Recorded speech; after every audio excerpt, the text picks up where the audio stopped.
네, 뉴욕 증시 마감 상황 살펴보는 김선영의 인USA SH 인베스트먼트 김선영 연구원과 미국 현지 연결해서 얘기를 들어보겠습니다. 연구원님 안녕하십니까? 예, 안녕하십니까. 김선영입니다. 네, 자 3대 지수 모두 다 좀 하락세로 마감이 됐습니다. 경제 지표들 내용들이 좀 좋지 못했던 것이 악재로 작용을 했던 것 같습니다. 예, 그렇습니다. 글로벌 경제가 위축될 것이라는 우려가 커지면서 오늘 뉴욕 증시 3대 지수 모두 하락했습니다. 중국의 7월 제조업 PMI 지수가 50을 기록해 예상치를 밑돌면서 5개월 내 가장 낮은 수치를 기록하고 중국 증시는 어제 또다시 1.1%가 하락했다는 소식으로 WTI 국제 원유 가격이 오늘 것을 비롯해 증시의 큰 부분을 차지하는 이들 원자재 업종 전반이 약세를 보인 것이 오늘 주가 지수를 끌어내렸습니다. 여기에 미국의 경제 지표도 일제히 예상보다 부진한 모습을 보인 것이 지수의 낙폭을 키웠는데요. 먼저 공급관리자협회 ISM의 7월 제조업 지수가 52.7을 기록해 예상치였던 53.5를 밑돈 것을 비롯해 상무부가 발표한 6월 개인 소비 지출은 전달보다 0.2%가 상승하는 데 그쳐 4개월 내 최저 수준을 보인 것이 미국 경제의 가장 큰 부분인 소비 경제가 정체되고 있다는 우려로 바뀌었습니다. 하지만 이 같은 부진한 경제 지표 가운데서도 7월 중 자동차 업체들의 판매량이 대부분 예상을 웃돈 것이 증시의 추가 하락을 저지했는데요. GM과 포드는 유가 하락에 따라 마진이 높은 SUV와 픽업 트럭의 판매가 예상을 상회하면서 각각 4.9%와 6.4%의 판매 증가를 기록한 것으로 집계됐고, 피아트 크라이슬러 역시 6.2%의 증가세를 보인 반면 토요다는 0.2% 증가세에 그친 것으로 집계됐습니다. 업종별로는 항공사, 유틸리티, 운송, 보험사, 자동차, 담배 업종 등이 상승했던 반면 에너지를 비롯해 원자재 관련 업종 전반과 금융, 소매, 주택건설, 태양광 등은 하락했으며 오늘 10년 만기 국채금리는 지난주 대비 크게 하락한 2.15%의 거래를 마감했습니다. 네, 자 이렇게 증시 마감 상황 일단 저희가 좀 살펴봤는데요. 이슈와 좀 특징 종목들도 좀 살펴보도록 하겠습니다. 자, 영국 정부가 320억 파운드 규모의 국유재산 그리고 금융자산 매각하기로 했다고요.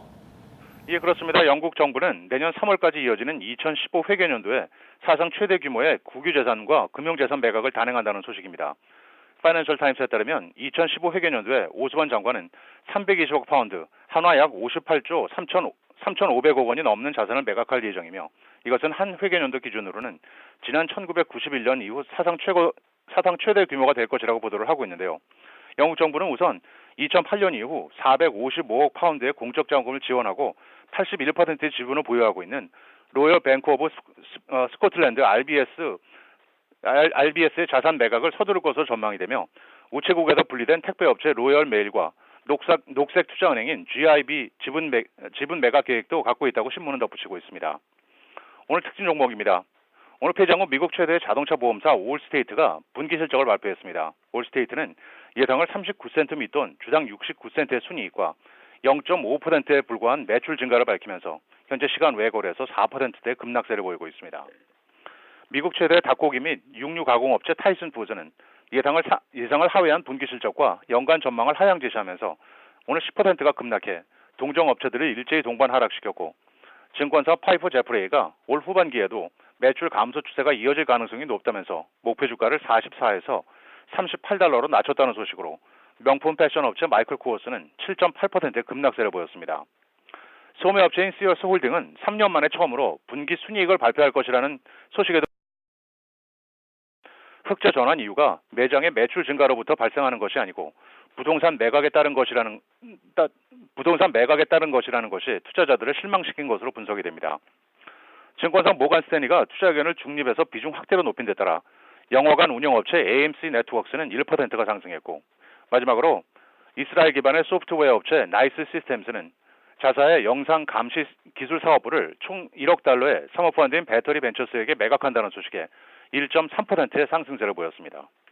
네, 자 이렇게 증시 이슈와 특징 종목들도 좀 살펴봤고요. 이제 경제 일정들 그리고 지표들 좀 체크를 해보도록 하겠습니다. 6월에 건설 지출이 발표가 됐습니다. 전월 대비해서 0.1% 증가를 했다고요. 예, 그렇습니다. 연방 상무부에 따르면 지난 6월 미국 내 건설 지출이 전달보다 0.1%가 증가하는 데 그쳐 0.6%였던 예상을 하회하면서 작년 1월 이후 가장 낮은 증가세를 보인 것으로 집계됐습니다. 민간 부분의 건설 지출이 0.5%가 줄어들면서 지난해 6월 이후 가장 큰 폭의 감소세를 보인 것이 전체 건설 지출 감소를 이끌었던 가운데 민간 비거주용 건설 지출은 1.3%가 감소해 지난 2013년 1월 이후 가장 부진했지만 민간 주거용 지출은 0.4%가 늘어나 2008년 5월 이후 가장 높은 증가세를 보이는 등 약간 혼란스러운 경제지표의 결과를 보여줬습니다. 마지막으로 내일은 상무부의 6월 공장 주문과 에트나, CVS 헬스, 스프린트, 켈로그, 퍼스트 솔라, 다비타, 오피스 디포, 월트 디즈니가 분기 실적을 내놓을 예정입니다. 네, 알겠습니다. 오늘도 좋은 말씀 고맙습니다. 네, 고맙습니다. 네, 자 이렇게 미국 현지 연결해서 저희가 뉴욕 증시 마감 상황 자세히 좀 살펴봤습니다. 자 그러면은 지수별로 좀 흐름은 좀 어땠는지 3대 지수 지수별 흐름 좀 살펴보도록 하고요. 이 지수에 영향을 미쳤던 외신 소식들 또 어떤 소식들이 전해지고 있는지 좀 자세히 알아보도록 하겠습니다. 시황센터로 넘어갑니다. 어이지 앵커 그리고 우성 기자 두 분 전해주시죠.